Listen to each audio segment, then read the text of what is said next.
అక్కడికి వెళ్ళి రావాలంటే కష్టమైంది. ఓపెన్ ప్లేస్ అయితే తొందరగా అందుకోవచ్చు.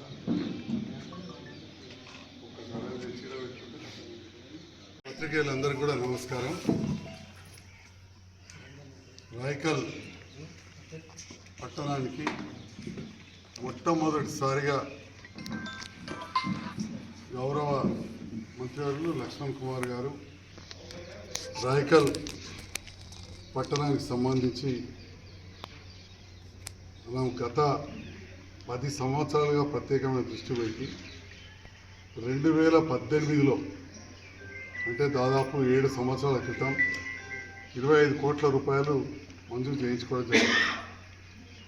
దాంట్లో భాగంగా ఒక 16 కోట్ల రూపాయల పనులు 2023 వరకు పూర్తయిందే. తర్వాత 7 కోట్ల రూపాయల పనులు 2024 జూన్ తర్వాత బిల్లులు ఇవ్వడం కానీ పనులు పూర్తవడం జరిగింది. దీన్ని సహకరించిన గౌరవ ముఖ్యమంత్రి గారు, వారే పురపాలక శాఖ మంత్రి అంటే పట్టణాభివృద్ధి మంత్రి మన ముఖ్యమంత్రి వారు ఆ నిధులు మంజూరు చేసినందుకు నేను హృదయపూర్వక ధన్యవాదాలు తెలియజేస్తూ, పాత 25 కోట్లలో ఇంకా 82 లక్షలు ఉంటే కూడా దానికి కూడా అప్రూవల్ ఇచ్చిండ్రు. అవి కూడా టెండర్లు పిలుస్తున్నామని చెప్పి ఈ సందర్భంగా తెలియజేస్తున్నాం. మరి ఇవే కాకుండా రాయకల్ పట్టణానికి 15 కోట్ల రూపాయలు నగరాభివృద్ధి స్కీమ్ కింద రావడం జరిగింది. మరి మనకంటే 300 పెద్ద ఉండే కొరుట్ల పట్టణానికి 18.5 కోట్లు వస్తే రాయకల్ పట్టణానికి పాతయి దాదాపు 8 కోట్లు, ఇవి 15 కోట్లు, అంటే 23 కోట్ల రూపాయలతోటి పనులు జరగబోవడం జరుగుతూ ఉందని చెప్పి తెలియజేస్తాం. అయితే ఈ 15 కోట్లలో టెండర్లు 5 కోట్లు స్టామ్ వాటర్ డ్రైన్స్, ఇంత పెద్ద పట్టణానికి పంట కాలువ కాడ కావచ్చు, మాదియకుంట కాడ కావచ్చు, ఎంఆర్ఓ ఆఫీస్కి వెళ్ళి మైతాపూర్ రోడ్డు దిక్కు కావచ్చు, ఇటు ఇటుకాల రోడ్డు కావచ్చు, ఇట్లా పెద్ద పెద్ద వాటికి కూడా మోర్లు లేని పరిస్థితి ఉంది. మురుగునీళ్ళు ఎటువాలో తెలియని పరిస్థితి. కమిషనర్ గారు, వార్డ్ ఆఫీసర్లు, మాజీ మున్సిపల్ చైర్మన్ గారు, వైస్ చైర్మన్, కౌన్సిలర్స్ కంప్లీట్గా ఫస్ట్ సెకండ్ వార్డ్ మొత్తం కూడా పాదయాత్ర చేస్తూ చెరువు కట్ట దాకా పోయాం. అప్పుడు ఈ సమస్యలు అన్నీ చూసి దీనికి 5 కోట్ల రూపాయలు, ఇంతకుముందు వీరాపూర్ రోడ్కి లైట్లు లేవని చెప్పి సోదరు చెప్పినట్టు ఊరు చివర ప్రాంతాలు కొన్ని ఉన్నాయి మనకు, అక్కడ లైట్స్ కోసం 1 కోటి రూపాయలు, చెరువు కట్ట దిగిపోయింది అక్కడ కొద్దిగా గైడ్ వాల్ కావాలి 20 లక్షల రూపాయలు, దాంతో పాటుగా ఒక 50 లక్షల రూపాయలు డివైడర్ పటేల్ స్టాచ్యూకు కొంత ముందే ఆగిపోయింది, అక్కడ నుండి మనం గాంధీ స్టాచ్యూ వరకు కూడా డివైడర్ సెంట్రల్ లైటింగ్ చేయాల్సిన అవసరం ఉన్నది. ఇవన్నిటికి కూడా కాంట్రాక్టర్లు రావడం, టెండర్ పూర్తయిపోయింది. లెటర్ ఆఫ్ యాక్సెప్టెన్స్ అంటారు, అంటే టెండర్ కరెక్ట్ ఉంటే ఫస్ట్ LOA అని ఇస్తారు, letter of acceptance. Municipal commissioner గారు, ఇంజనీర్ గారు అది ఇవ్వడం జరిగింది. సో పనులు ఎప్పుడైతే అప్పుడు కూడా కాంట్రాక్టర్ మొదలు పెట్టచ్చు. కాబట్టి గౌరవ మంత్రి గారి చేతుల మీదుగా భూమి పూజ కార్యక్రమం మార్కండేయ మందిరం దగ్గర జరుగుతుందని చెప్పి సందర్భంగా తెలియజేస్తా ఉన్నాం. చాలా సంతోషం. మరి ముఖ్యమంత్రి గారు ఇంకా కూడా పెద్ద ఎత్తున నిధులు ఇచ్చిండ్రు. అవన్నిటితో కూడా మిగతా 7 కోట్ల 80 లక్షలతో వివిధ గలీలలో కావచ్చు, మెయిన్ రోడ్ల మీద డ్రైన్లు కానీ, సీసీ రోడ్లు కానీ, బీటీ రోడ్లు ఉండే వేయడానికి 6 కోట్ల 30 లక్షల రూపాయలు వాటికి సెపరేట్గా మనం మంజూరు చేయడం జరిగిందని చెప్పి సందర్భంగా తెలియజేస్తున్నాం. అయితే కాంట్రాక్టర్స్ ఎవరు ముందు రాలేదు, దానికి తప్పకుండా ఎవరైనా ప్రోత్సహించి తీసుకొస్తాం. ఈ సందర్భంలో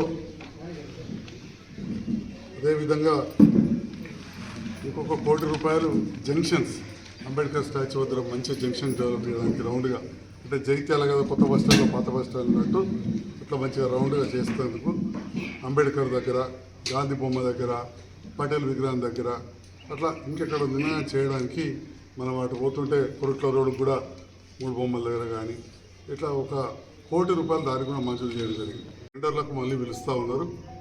ఈ రకంగా మనం ముందుకు సాగుతూ ఉన్నాం.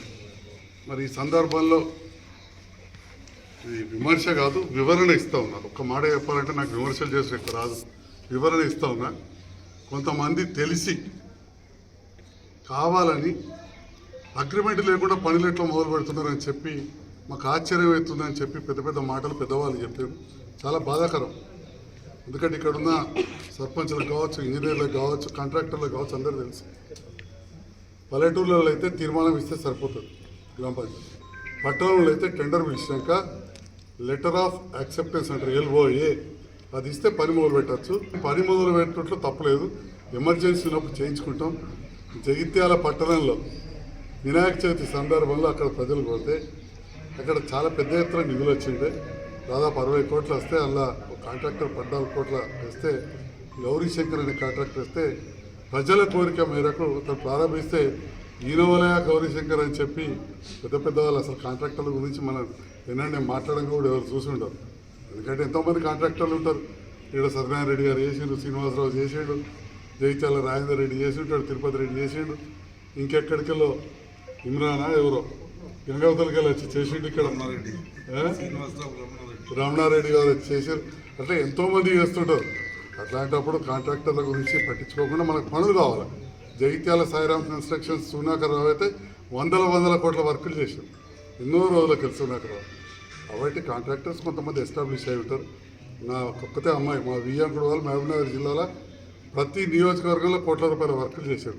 అసలు ఆయన చేయని వర్కులు చేయని మండలమే లేదు మహబూబ్నగర్ ఉమ్మడి జిల్లాలో. సో 2-3 పీటీ ప్లాంట్లు, 3 బీటీ ప్లాంట్లు, క్రషర్లు ఉంటాయి. కాబట్టి కాంట్రాక్టర్లు చేస్తుంటారు, దాని గురించి పట్టించుకోవాల్సిన అవసరం లేదు. కానీ కొంతమంది మొన్న మాట్లాడింది కాబట్టి మళ్ళీ రేపు కూడా అగ్రిమెంట్ అయిందా, కాంతి చేసిండ్రు, నాకు ఆశ్చర్యం ఎత్తుంది, ఎమ్మెల్యే కుమ్ముక్కైడు, ఇవన్నీ అవాండాలు ఎత్తారు. పనులు కావాలరా అని చెప్పి ప్రజలు మా చెల్లెలకి కొన్ని మోర్లు కావాలి, లైట్లు కావాలని అడుగుతుంటే వినాయక చవితి అప్పుడు ఇట్లనే తొందరగా కావాలని చెప్పి గోవిందపల్లిలో పని మొదలు పెడితే ఇక్కడ పని ఎట్లా మొదలు పెట్టిందని చెప్పి అన్న నాయకులు ఉన్నారు. వారికి తప్పుగా వారిని తీసుకెళ్ళిన వారికి నేను చెప్పాను. కానీ వారు కూడా అన్నీ తెలిసిన వారే. కానీ 10 సార్లు ఒకటి అంటే సంజయ్ కుమార్కు చెడ్డ పేరు రావాలి, ఇంతకు సంజయ్ కుమార్ అంటే కొద్దిగా మంచి పేరు ఉన్నది అనే భావన ఉంది. ఎందుకంటే మళ్ళీ గెలిపించారు. ఫస్ట్ టైం కూడా కొద్దిగా నేను ఓడిపోయినా. నేనేం పెద్ద మహాత్మా గాంధీని కాకపోవచ్చు, కానీ మరీ అత్యంత సుగుణ సంపన్నులు అన్నట్టు కాకపోవచ్చు, కానీ మరీ చెడ్డోళ్ళు అయితే కాదు. కానీ వీడు చెడ్డోడు అని చెప్పి చూపించాలనే ఆలోచన చేస్తాం. మంచోడు కాకుండా సంగతి విడిచిపెట్టి చెడ్డవాడు అని చెప్పి చూపించాలని చెప్పి మాట్లాడుతూ ఉన్నారు. ఈ సందర్భంలో ఒక మంచి కార్యక్రమం చేసే సందర్భంలో విమర్శించే పని పెట్టుకోవద్దు, కానీ వివరణ ఇచ్చుకోవాల్సిన పరిస్థితి రాజకీయ నాయకులు తీసుకొస్తున్నారు. గతంలో ఇది ఉండేది కాదు. ఎవరేం చేస్తే చెప్పుకునేవాళ్ళు, ఇప్పుడు విమర్శించే పరిస్థితి తీసుకొస్తున్నారు. కాబట్టి వివరణ ఇవ్వాల్సిన పరిస్థితి వస్తూ ఉన్నది. విమర్శిస్తున్నారు కాబట్టి వివరణ ఇస్తూ ఉన్నా.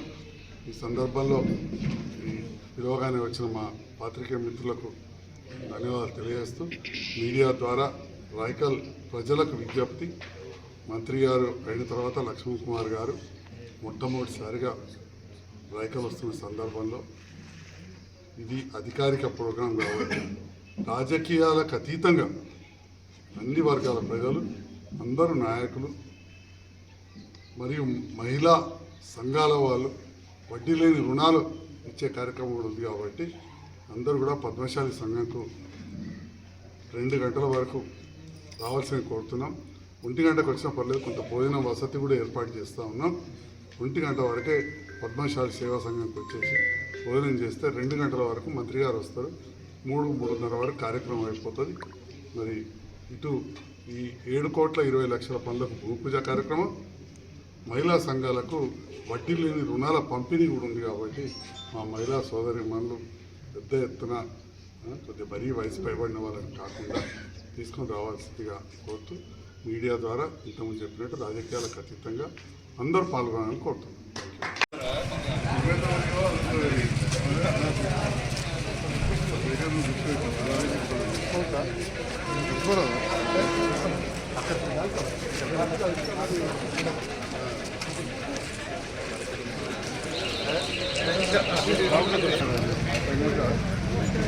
Thank you.